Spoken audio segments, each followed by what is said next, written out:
Hello, everyone. I'm Jim Garrison. I want to welcome you to this session of Humanity Rising.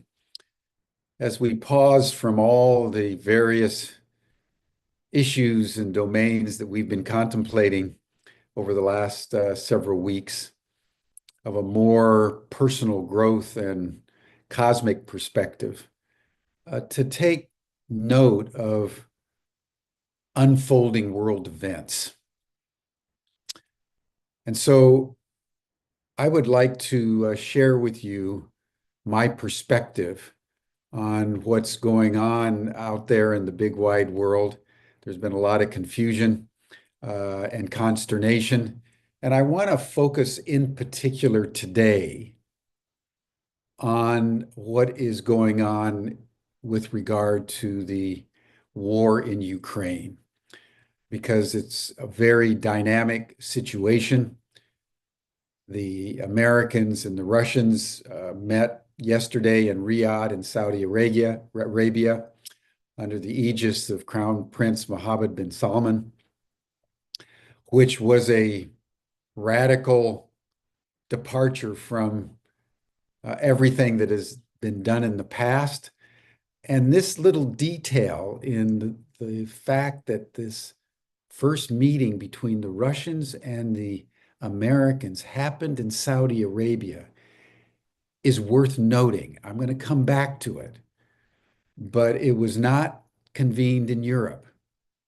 And that says everything about our changing world.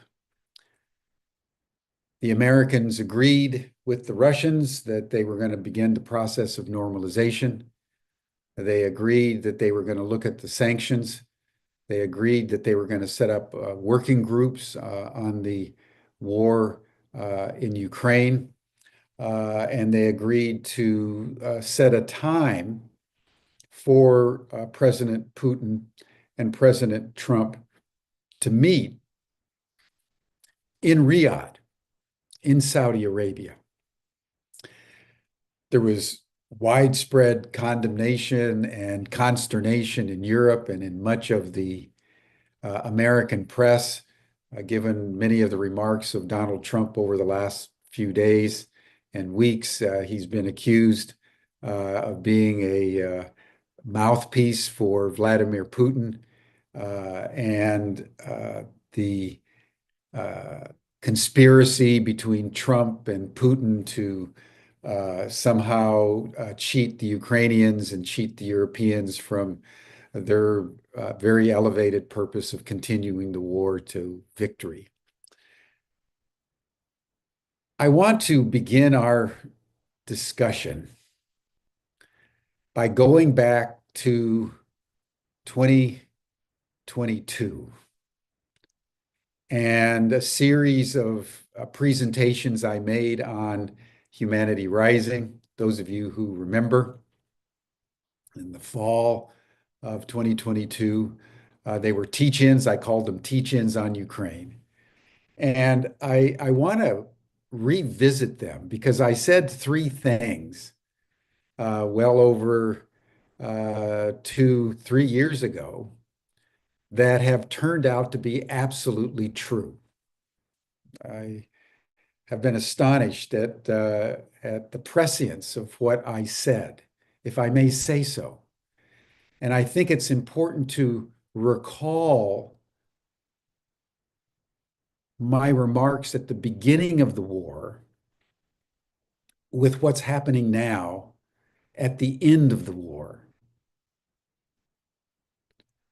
The first thing that I said was that this was not an unprovoked invasion of Ukraine, but rather this was the inevitable result of the neocon strategy to establish full spectrum dominance set by the United States in 1991 and 92, at the end of the Cold War, that has characterized America's foreign policy until Donald Trump. And that's very important to note. Donald Trump is ending the supremacy of the neocons in American national and international politics. And unless and until you understand that, you won't understand what he's doing. And you won't understand the second point that I made, and that is that Russia was going to win, that there was no way, even with all the weapons and systems and intelligence and advice that the Americans and the NATO alliance were going to provide Ukraine, that Ukraine could withstand the might of the largest nation on earth. It just wasn't going to happen. It's like if Guatemala or Mexico tried to attack the United States of America. You know in advance that it's not going to work. And what we see today is that reality,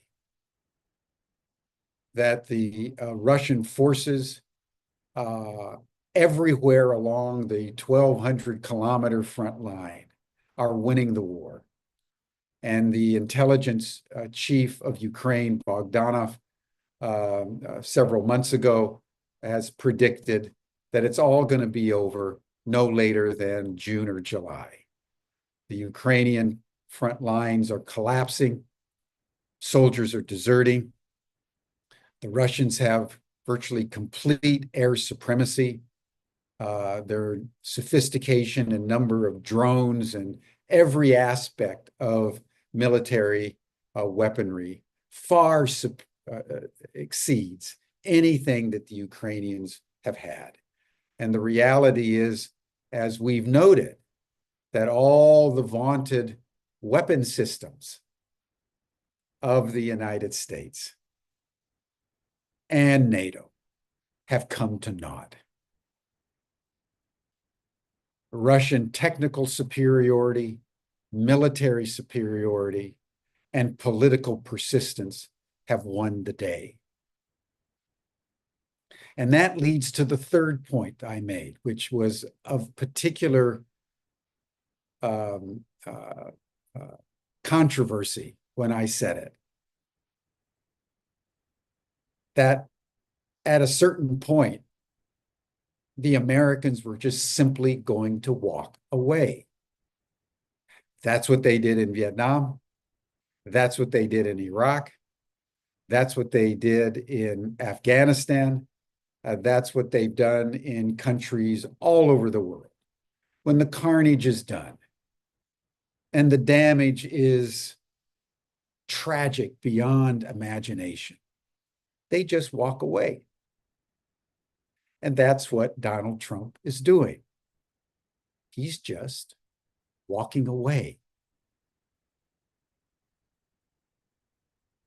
I want to spend some time now providing context for why this has come to pass. And the best way to begin that discussion is to understand something that I also said, which summarized everything I was trying to communicate in the fall of 2022 as we were taking in the gravity of the special military operation by the Russians in February of 2022. And that is my assertion that Ukraine, the war in Ukraine, was going to be the death knell of Pax Americana. And this is the essence of both the tragedy and the finality of what is going on in Ukraine, and the reason why the Russians and the Americans are meeting in Saudi Arabia not in Europe.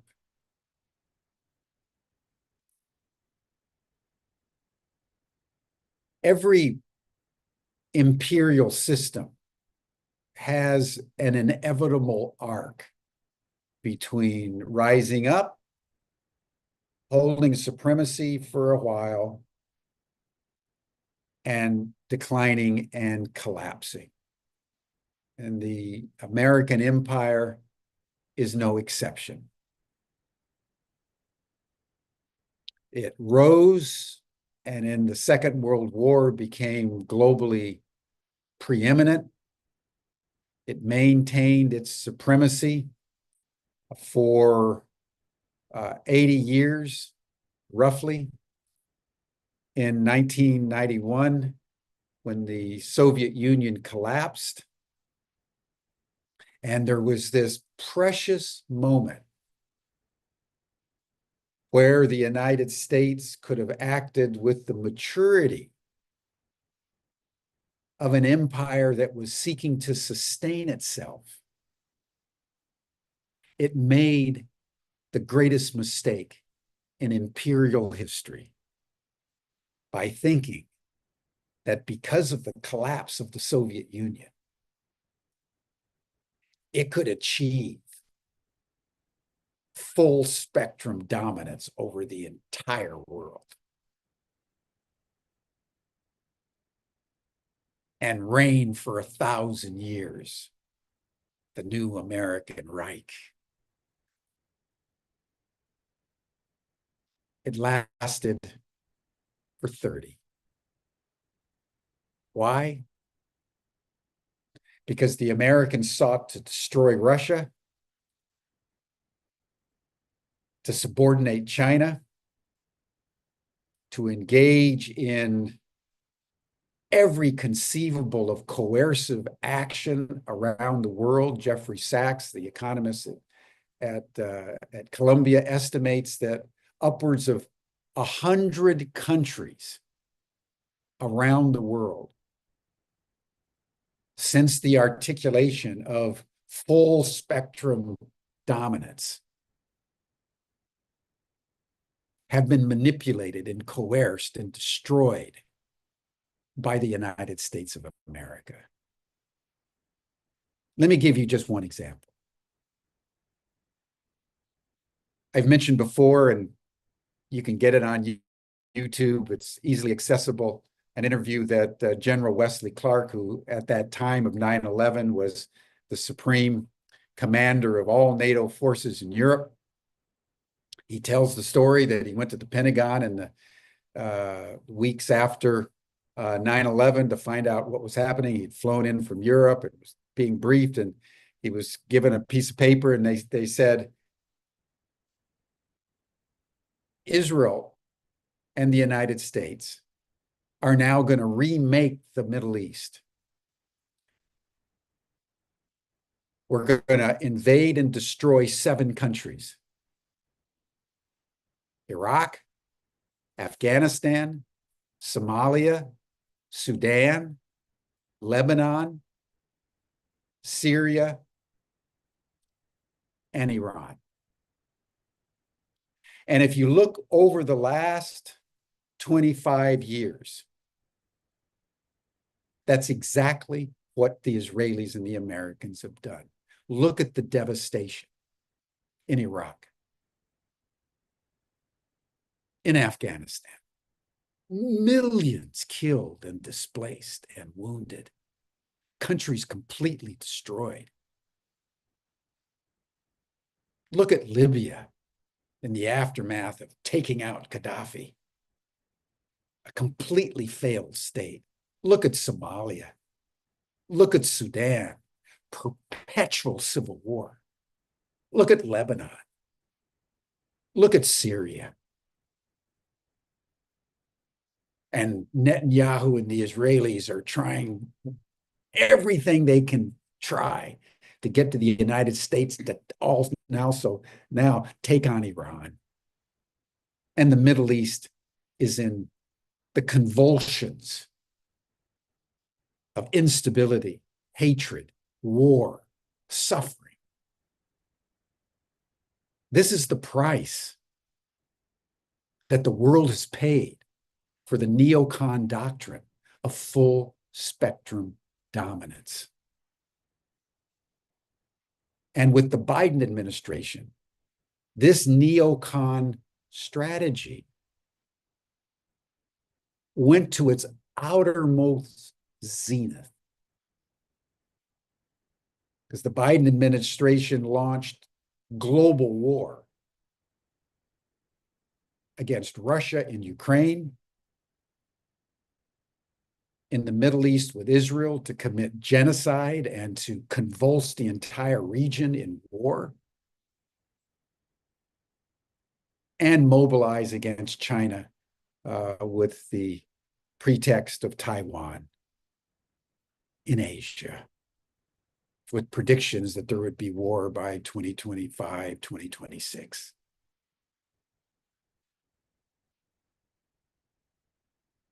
In the aftermath of this imperial overreach, the system is beginning to collapse at an accelerated pace. And Donald Trump, if you want to understand where Donald Trump fits into modern history, he's that president, he's that leader that intuitively understands that the party of unipolarity is over, and that the United States can no longer be everywhere around the world waging war all the time, because it no longer has the capacity to do it. The Russians and the Chinese are, in fact, technologically superior now. It no longer has the industrial capacity to produce the weapons, because starting with the Clinton administration, the big idea of that time was to let the global South do the manufacturing. The United States is going to control global finance. And now we have no manufacturing capacity to build the weapons that are required, even if we did go to war, because we've given most of them to Israel and the Ukraine. So when we consider what's happening in Riyadh, and we consider the moment in the history of the United States that the American imperial arc has reached, you understand why it is that the Europeans and the mainstream press in the United States are so consternated about what's going on, because they don't understand the inevitability of geostrategic politics in an age of empire. They don't understand, as Marco Rubio, our Secretary of State in the United States, has said for the first time in history, that we're moving to a multipolar world. So what the Trump administration is seeking to do is to reach some kind of a rapprochement in a world that's no longer dominated by full spectrum US military power, but now is being confronted by Russia, that just defeated the United States in Ukraine,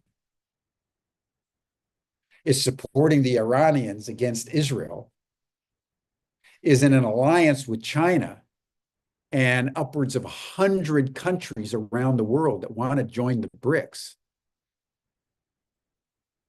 Trump has no cards on the table, because Vladimir Putin has all the cards, because he's the victor. He's won. And that is the most fundamental truth about what's going on.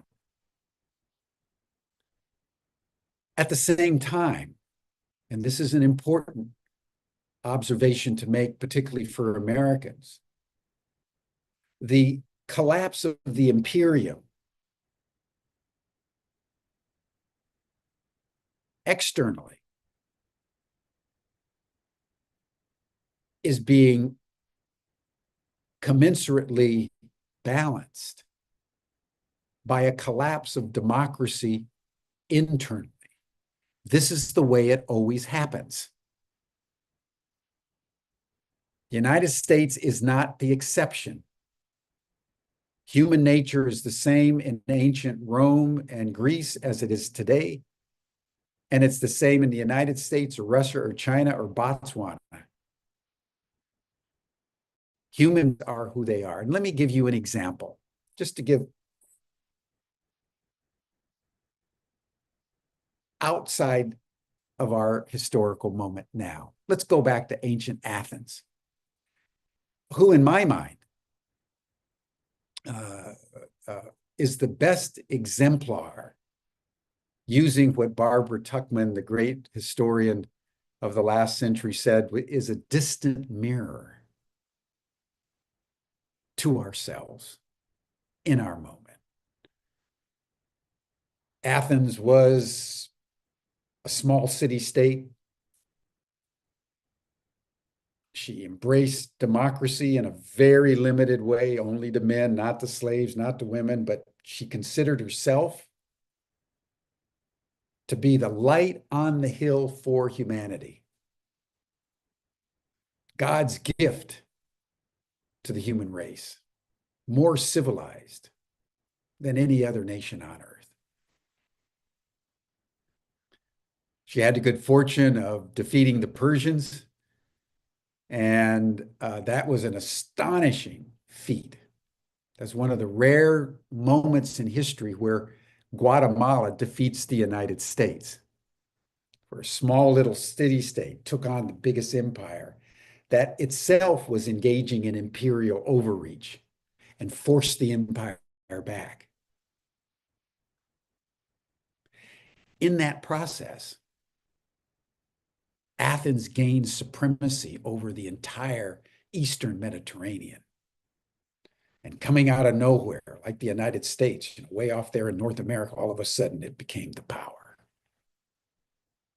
And then what did it do?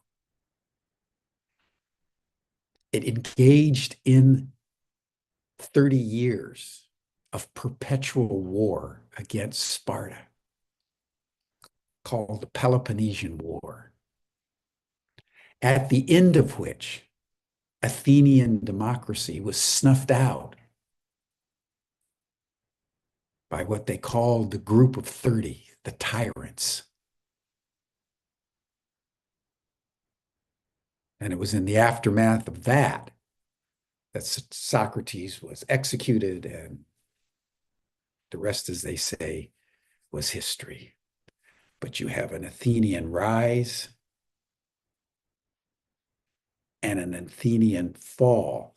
Why? Because Athens, like the United States, began to engage in perpetual war.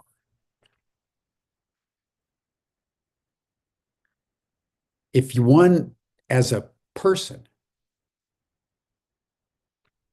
as a nation, engages in perpetual violence, it consumes you in the end. That's what you see with Israel. Israel's been engaging in perpetual war of expansion against the Palestinians, trying to drive them out since the 1920s.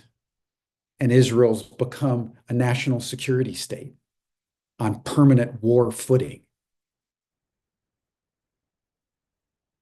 That which is externalized as violence is internalized as violence. And that's why they say truth is always the first casualty of war. And so is democracy. It's the casualty of war. So Trump is that transitional figure that is having to come to terms with a multipolar world. While domestically, what we're seeing, as I've stated previously, is a coup in slow motion, a coup in slow motion. as his administration consolidates control over the governance of this country and seeks to bend and break the institutions so that they no longer serve the people or the Constitution. They serve whoever it is in the Oval Office of the White House. One can go to ancient Rome for the same pattern. The Roman Republic vaunted itself for centuries as a democracy, patterned after Athens, republican democracy. As the empire expanded and Italy began to conquer the rest of the known Mediterranean world, the violence was internalized, the republic collapsed, and who emerged? The Caesar. And once the Caesar comes, there's no turning back. And what's going to be determined over the next 3 to 4 years is the degree to which Trump externally recalibrates American power within a multipolar framework after 30 years of neocon unilateralism, unipolarism, and whether in the end the democratic institution can withstand a man who's dedicated to developing authoritarian control. This is this, Department of Government Efficiency. It's going into every system and seeking to break it down, remold it. And how this plays out remains to be seen. Let me make 2 final points. The first is everybody's inquiring, well, what do the Russians want? That's the obvious question. And the Russians have been clear about what they want from before the war started and articulated it over the last several days by the foreign minister, Sergei Lavrov, and various senior Russian officials. Vladimir Putin made a very important speech last June, where he articulated everything that is now about ready to come to pass. And I think as we understand these larger issues, it's good to refresh ourselves as to what is about ready to happen as the war is brought to a close.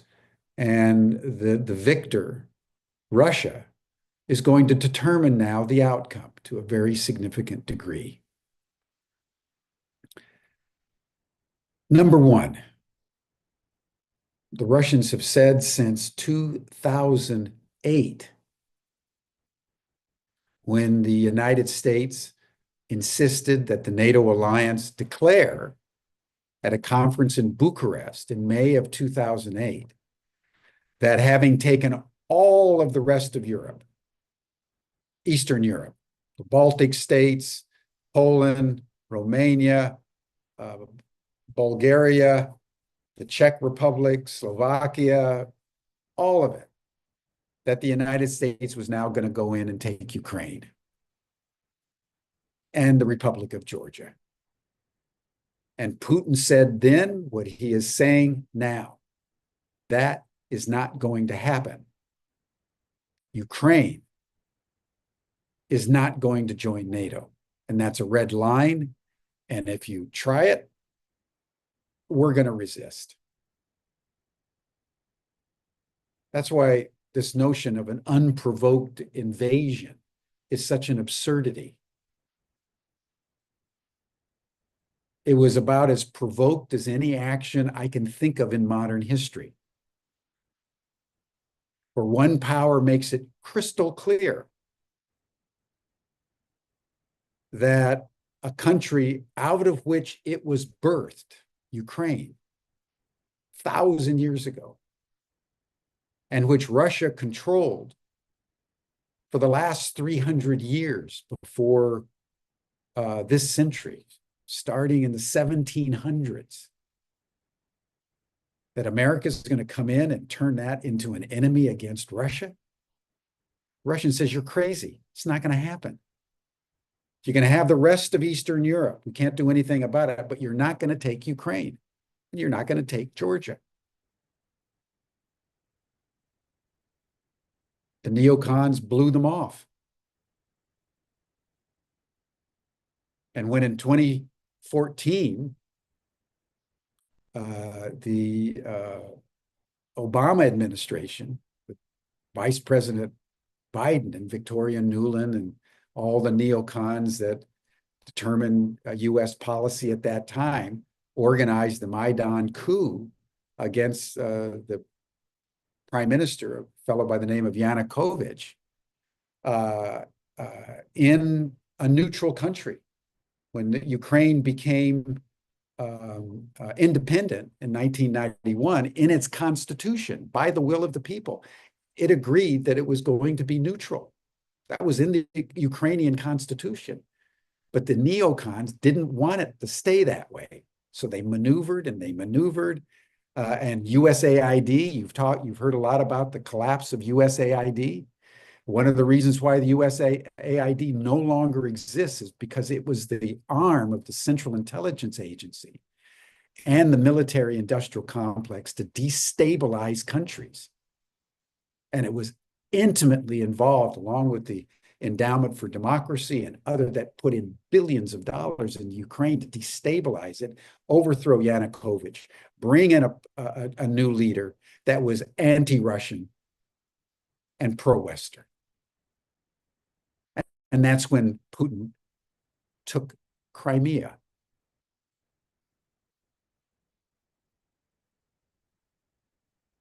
I won't go into the intervening history. We all know it.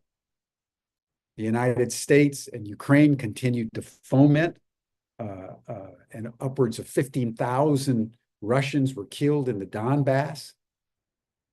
The people of the Donbass appealed to Russia for help. And finally, after pleas from Lavrov and Putin to pause and have a general security agreement whereby Western Europe, Eastern Europe, Russia, and Ukraine could all come into a common framework, with the possibility that Russia and Ukraine possibly would join NATO, would join the EU, because the Russians, since Gorbachev, have said, basically, we're not communists anymore. We should all be engaging in the United States and the neocons always refused that because they wanted to break Russia up, because they wanted to establish full spectrum dominance. So that's point number one. And that's why Trump has already surrendered that point, because there's nothing he can do about it. And Hegseth, the Secretary of Defense, have said not only are they not going to join Ukraine, but we're not going to be helping in any of the reconstruction. And by the way, we want $500 billion of your rare earth minerals. That's something that I'll get to in a moment. So that's the first point, Ukrainian neutrality. And the second point is Ukrainian demilitarization and denazification. And this is a very important point for people to take in, which is a fundamental Russian demand. That Ukraine should not pose a military threat to Russia, nor should it countenance a Nazi ideology that has been allowed not only to foment in Ukraine since the Second World War, but which has been actively encouraged and fanned by the United States military and intelligence particularly the CIA, which after the overthrow of Yanukovych built upwards of a dozen covert bases in eastern Ukraine to foment conflict in the Donbass, to try to incite the Russians to come to war, because they thought that they could defeat the Russians very handily, because they had in their minds that the Russians are incompetent. The Russians are corrupt. The Russians won't fight. And what was the reality of the Russian incursion in February of 2022 was the shock on the American side and the NATO side that the Russians would even dare to do the obvious. That's what was shocking. Not that it was unprovoked, but it was completely unexpected. And that shock that why you can't do that to us. That was the shock of that military occupation. Now, that's the second point. The third point is equally important. And that is that Russia is making it clear that the eastern regions, the eastern 4 regions of Ukraine and Crimea are no longer negotiable. And it's been called Istanbul Plus. At the beginning of the war, as many of you know, as soon as the war broke out, it really in February 2022, by March, Zelensky had called Putin, and the Russians and the Ukrainians sat down and very quickly came to the agreement that Ukraine would be neutral. Russians would withdraw in exchange for the securities of the Russian culture and language in eastern Ukraine and access to Crimea. And on the basis of really agreeing, the Russian withdrew their forces from around Kiev. And then they were meeting in Istanbul in May of 2022 to basically finalize.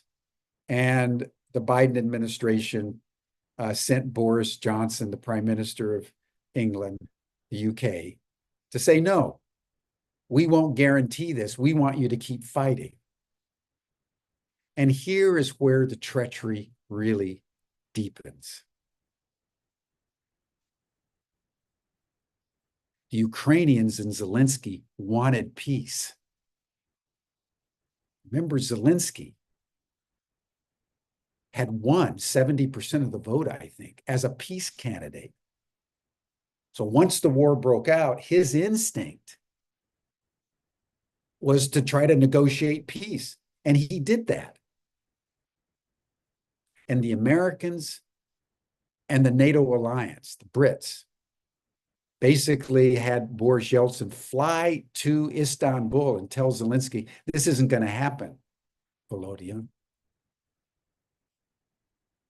You need to leave by tomorrow morning. You tell the Russians this isn't going to happen, and we're going to give you all the weapons you need, and we're going to support you every way you need till you defeat Russia. Because as General Mattis, the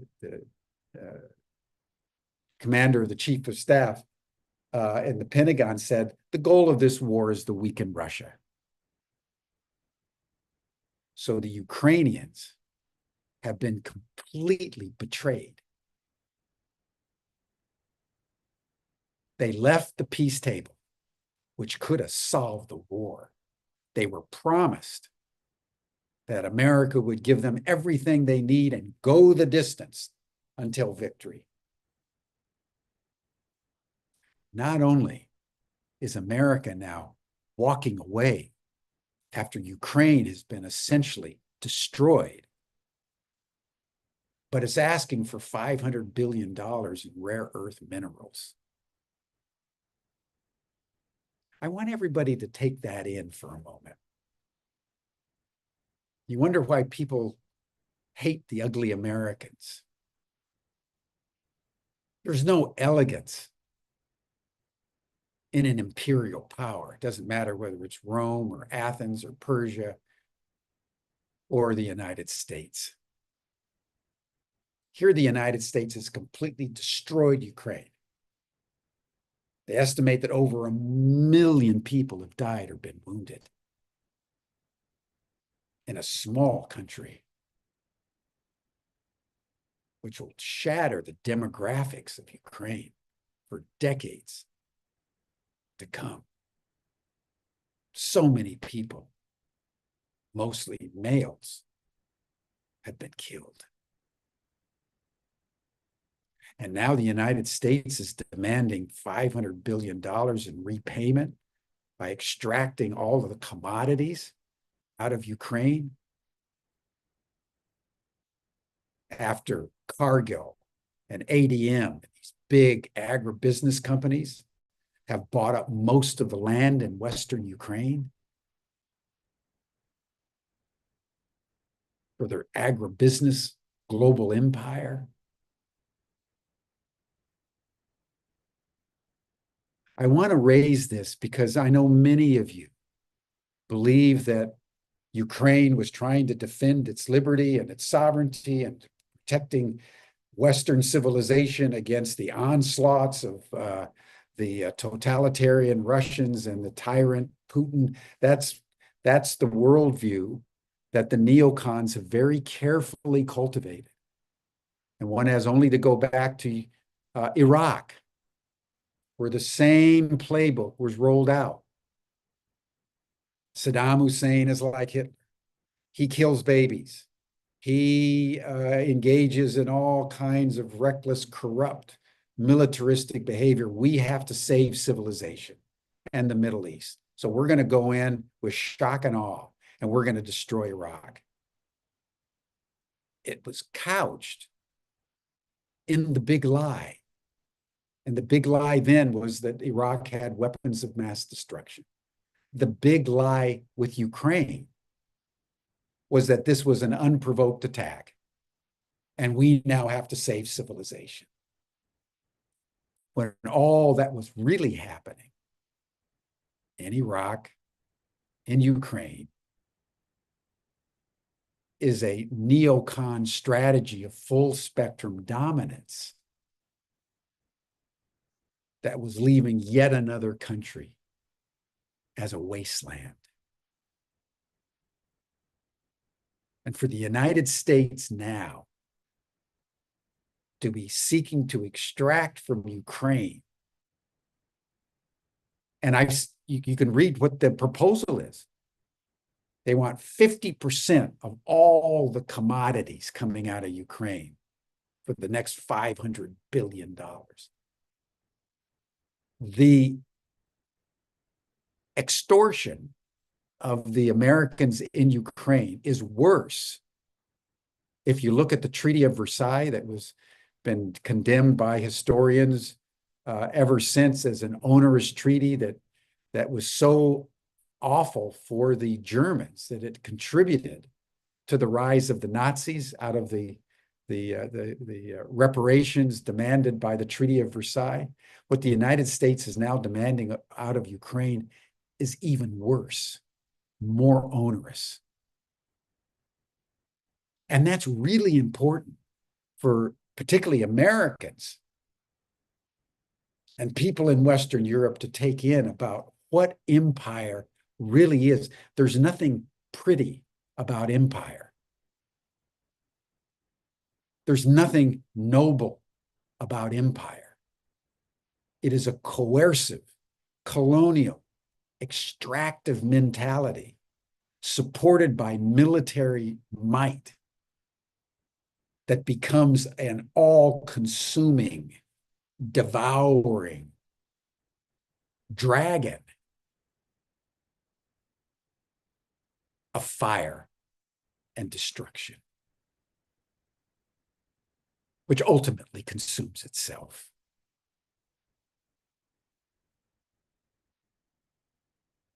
The final point that I want to make has to do with how we understand what's now going to happen. What's going to happen is that the Russians are going to continue probably until they have everything east of the Dnieper River. The Russians and the Americans in Riyadh have said that there should be new elections. They want to get rid of Zelensky. By the way, important to note, you may have seen on the news that Zelensky was in the UAE, United Arab Emirates, right before Riyadh, and he tried to get to Saudi Arabia to kind of crash the meeting between the Russians and the Americans, and the Saudis said no. What was Zelensky doing in the UAE? He was negotiating a financial agreement to allow the oligarchs in Ukraine to transfer whatever money they've got in Ukraine out of Ukraine, because they all know that the war is over. Ukraine is collapsing. And so, like the Vietnamese elite that sided with the Americans, they set up Swiss bank account. They're squirreling off. They estimate that 60% of all the money that's gone into Ukraine has been consumed by corruption. That's why Zelensky said the other day that he couldn't account for $100 billion of what aid he was supposed to have received from the United States. It all goes into the oligarchs. It all goes into the military. Apparently, Zelensky himself has billions stored away in various Swiss and other bank accounts. So Zelensky was in the UAE making sure that as this thing comes down, the oligarchs have places to squirrel away their money.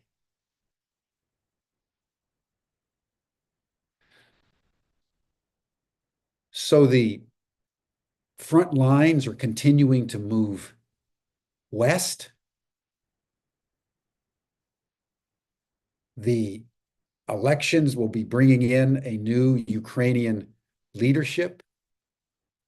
And in the end, the peace agreement will be determined by Russian fiat, not some extended negotiation between the Europeans and the Ukrainians and the Americans and that will be what it looks like from the outside in. But the reality will be that the victor, as the victor always does, determines the conditions of peace. So Ukraine will never join NATO. Ukraine will be demilitarized and denazified. There will be new leadership. Russia will take the 4 eastern provinces as eternally now part of Russia. And if Trump is smart, he will do what Nixon did and what other presidents have done, and that is engage in what the Russians since Gorbachev have been begging for.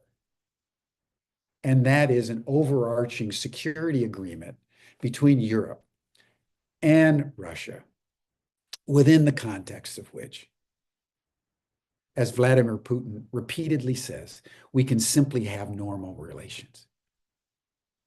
They started that in Riyadh yesterday. The sanctions are going to go.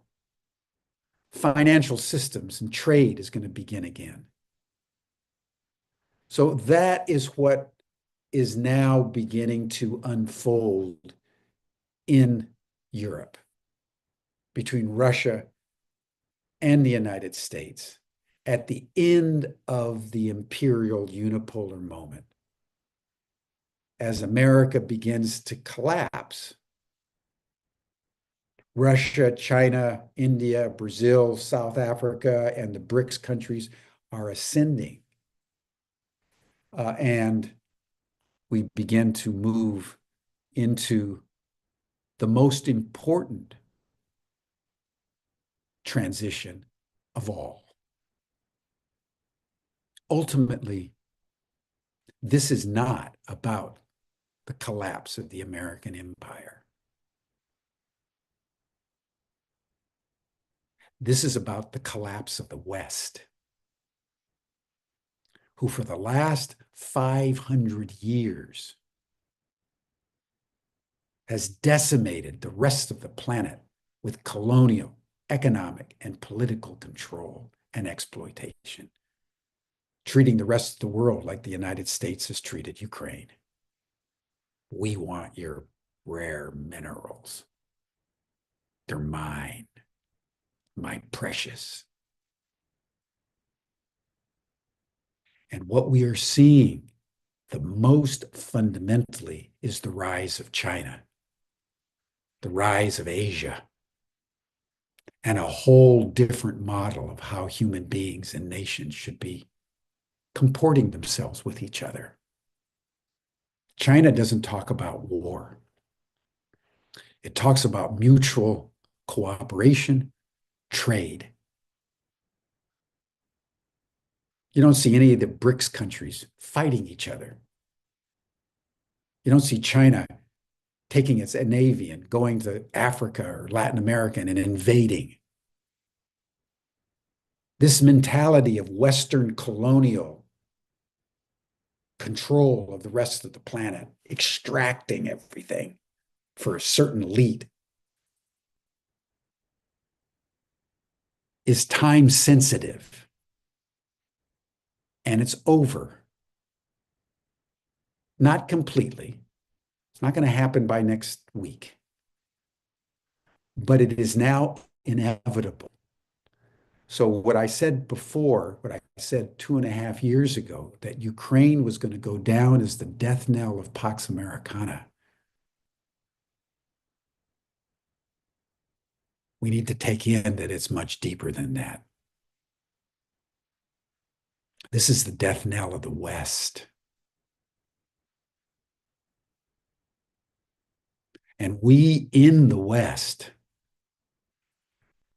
have a lot of self-reflection to do as we contemplate what we have done to this world over the last 500 years. And what the United States in particular has done to the world over the last 80. Because as we stand on the brink of self-destruction, as climate change spins further and further out of control, as dozens of global crises press upon us, metastasizing with each other, it is the West, it is the United States that needs to be integrous enough to own the enormity of our responsibility in terms of what's happening. And the carnage that we've created in Ukraine. And now we're just walking away while we extract $500 billion in rare earths, having already seized over the last several years all their agricultural land. That's the greatest indictment against Pax Americana I can imagine. And while the United States and its citizens don't see it, the rest of the world does. And that's why the mandate of heaven is moving from the West to the East, where it belongs.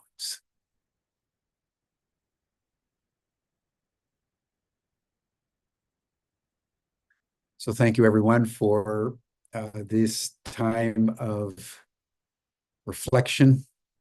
I realize that I've probably offended many of you.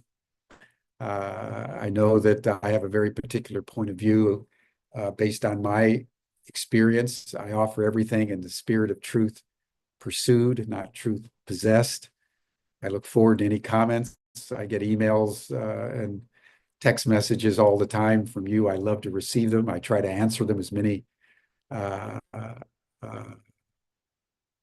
I can. And I'll join now in the after chat for any of you who want to deepen our conversation. Thank you, everyone. Always love our community. See you in the after chat. And then tomorrow, I'm going to deepen this discussion through a text from ancient China. You're going to love it. I'm going to talk about the secret of the golden flower and how those ancient Chinese truths and jewels of wisdom can inform our present moment. Thank you, everyone.